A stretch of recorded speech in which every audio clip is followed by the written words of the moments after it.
Appeler les pompiers peut nécessiter une intervention et un engagement de personnel important.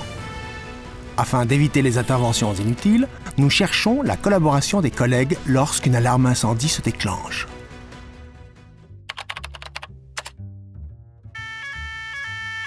C'est l'alarme incendie.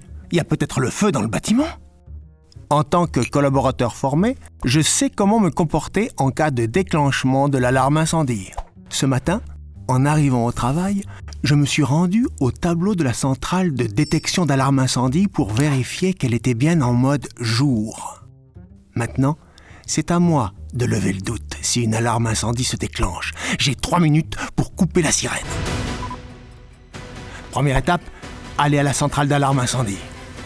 Ah non, pas avec l'ascenseur, par les escaliers. Vite! La centrale d'alarme, elle est là. Immédiatement, j'appuie sur le bouton klaxon pour couper la sirène.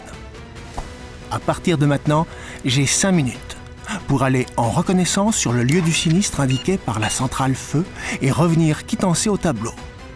Je n'oublie pas de prendre la clé passe-partout et les plans du bâtiment.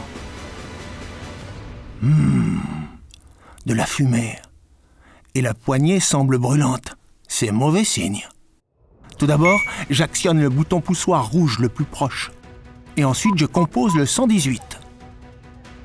J'avise mes collègues de quitter leur bureau et de se rendre, si possible, à la place de rassemblement. Je vérifie que les portes sont fermées. Finalement, je me tiens prêt pour l'arrivée des secours et je les informe de la situation du sinistre. Je ne réarme pas l'alarme sur le tableau feu. Parfois, aucun signe d'incendie n'est visible.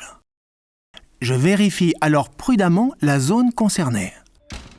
Il arrive que la poussière, la vapeur ou un problème technique soit à l'origine du déclenchement accidentel de l'alarme. Il s'agit donc d'une fausse alarme.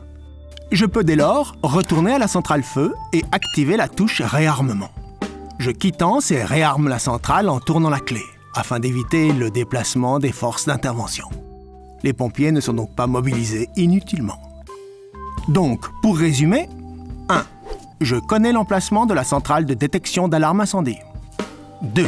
Je contrôle que la centrale est bien en mode jour. 3. En cas d'alarme, j'ai 3 minutes pour me rendre à la centrale d'alarme et désactiver le klaxon.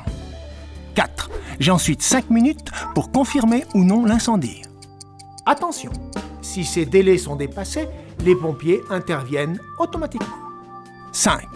En cas d'incendie, je déclenche l'alarme, confirme le sinistre au 118, signale aux personnes d'évacuer si les accès sont praticables. 6. Si au contraire il n'y a pas d'incendie, je réarme la centrale et fais mon rapport à mon supérieur. Voilà, vous savez à présent comment lever le doute en cas d'alarme incendie. Merci pour votre contribution à notre sécurité.